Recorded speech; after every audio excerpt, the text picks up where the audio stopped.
Good evening. Welcome back to my channel. My name is Marisol Colquitt, author of Finding True Love Through Online Dating, a Christian Woman's Guide, now available on Amazon, eBay, as well as my website, www.marisolcolquitt.com. Every Thursday night, I try to read through my book, so if you are looking for a spouse and you haven't had any joy in finding somebody, offline, then I recommend you grab a copy of my book because it's going to help you find your true love online. Because obviously, I found my true love online. My husband and I have been married for over 6 years now. We're turning 7 in July, so we're really excited about that. And contrary to what people say, it is possible to find true love. My husband is everything I've prayed for, everything even more than what I could ever hope for. Even to this day, I still tell him, if or actually ask him, what did I do to deserve you? Because he's just so good to me. He's very kind, very understanding, very helpful, very forgiving because I mess up a lot of the time, and but you will never hear any, reproach coming from his mouth. And although sometimes when he makes mistakes, I'm kind of, like I told you, but God, it's only by God's grace. And again, if you're gonna open up your heart and you'd be willing for God to work through you, God is going to open up doors for you that you never imagined. And who knows, like me, you'll find your one true love online.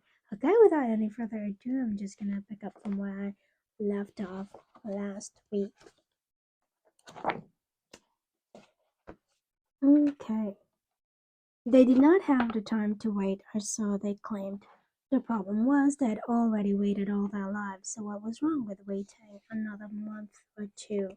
These women were okay with waiting on men they met in person, but for some reason they weren't willing to wait on men they met online. You cannot expect a complete stranger to propose in just 1 month. Only scammers do that. True. Make sure you do not have unrealistic expectations, as some of my peers did. If anything, you need to be more patient with someone you met online than in person. You'll need to give more time to let the relationship develop and grow. Besides, you cannot be too careful these days. The internet is rife with frogs and imposters. Spend more time getting to know each other. Start out as friends, yes. The primary goal is to find a potential mate. But there is no law against starting out as friends either. Friendship is the fundamental foundation of any relationship, so enjoy it.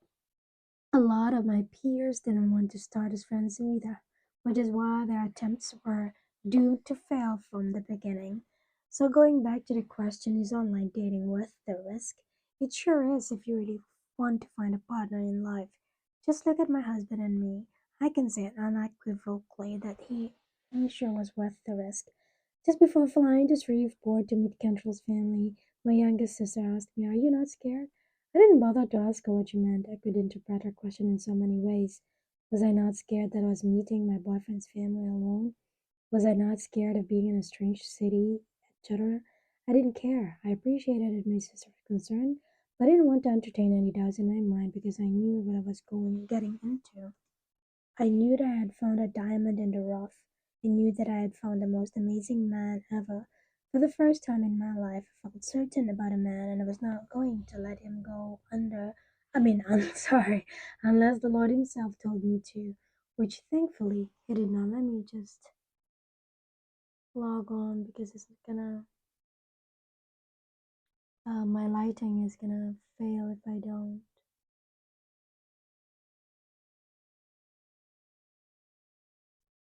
Okay. Where did I finish? I'm so sorry.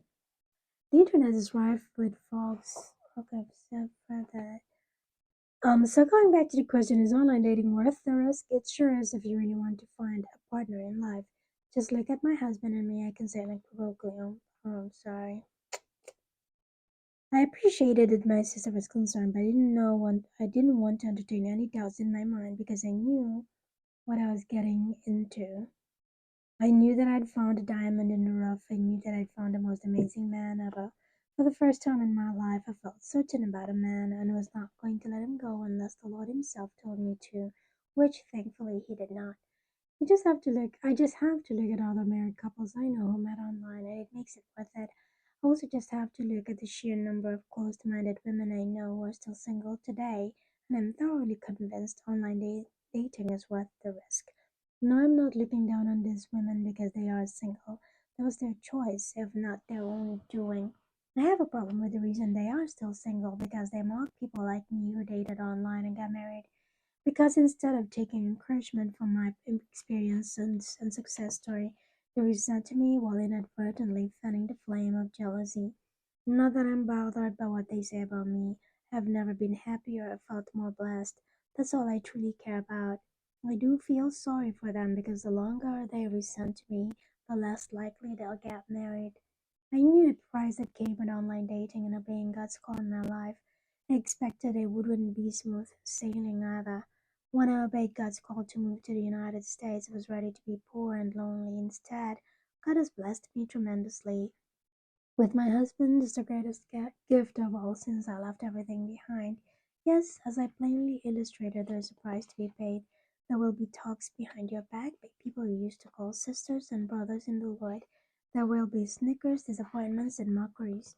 But they really are pretty compared to the petty, sorry, but they really are petty compared to the astounding joy we'll possibly experience if and when you do find your true love online. That alone should make online dating worth the risk, right? One other question you should ask is, are there any available men or women around you physically? I am a firm believer that God brings us prospects, but it is up to us to decide who to marry, not God. Do you have a current suitor who might check all the boxes? Do you like someone who might make a suitable marriage partner? The fact that you're reading this, the answer is probably no. I've been there, done that. A lot of single women once surrounded me, with only a handful of single men around. I did not know anyone with whom I was truly compatible. I've had crushes, but as soon as got to know them a little better, I realized they weren't exactly who I thought they were. That made my options even more limited. So if you are in the same situation as I was before, perhaps it's really time to reconsider your options. Take a long, hard look at the possibilities because if you don't, you might remain single for a really long time. Is that really the kind of risk you're willing to take? It's one thing to wait if you're in your early 20s, you do have plenty of time left, maybe. But if you're already in your late 30s, 40s, or 50s, there's no reason for you to dilly dally. We all wish God would work according to our timetables. Psalm 31:15 clearly declares that our time is in God's hands, not the other way around. We also wish that God would do things our way. But Isaiah 55:8-9 clearly says, "For my thoughts are not your thoughts, neither are your ways my ways, saith the Lord. For as the heavens are higher than the earth, so are my ways higher than your ways, and my thoughts than your thoughts." Clearly, we cannot make God move fast enough, but God does give us freedom, wisdom, and tools necessary to live out our purpose on earth. It is up to us to use and to take advantage of the tools that God provides. If it can help fulfill our destiny, why not? If online dating sites can help us find who God wants us to be with, why not use them? Stop limiting God by putting Him in a box. If in person dating hasn't worked out for you in years, if not decades, it must be time to try something new. I'm not saying that a woman should pursue a man. You may or may not agree, but I believe it's a man's job to pursue a woman, not the other way around. I'm merely suggesting that you make yourself available in ways and places where God is seemingly working. Just because you've never tried online dating doesn't mean it's wrong and you shouldn't give it a try. In the same way, just because online dating worked for someone does not necessarily mean it's going to work for you either. All I'm saying is that you have to give it a try, and it's worth giving it a try. All that God wants from us is our faith and obedience. Do you believe God can use something as unconventional as online dating to bring people together? If so, then go and take a gander.